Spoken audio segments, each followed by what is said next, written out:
اور لاہور اس وقت دنیا کے آلودہ ترین شہروں میں شمار ہو رہا ہے.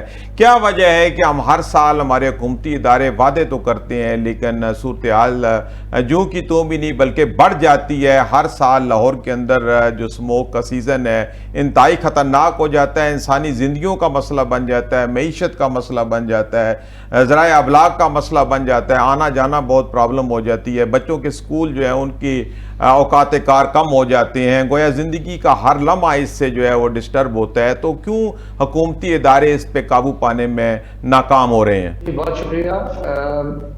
اصل میں مسئلہ اتنا آسان بھی نہیں ہے. یعنی کہ جیسا کہ آپ نے انٹروڈکشن میں بتایا کہ وہ 200 سال سے 150 سال سے جو پورا انڈسٹریل ریولوشن آیا تھا تو اس کے اندر وہ کوئلہ نکال کے جو ہے اسٹیم انجن سے کام لیتے تھے.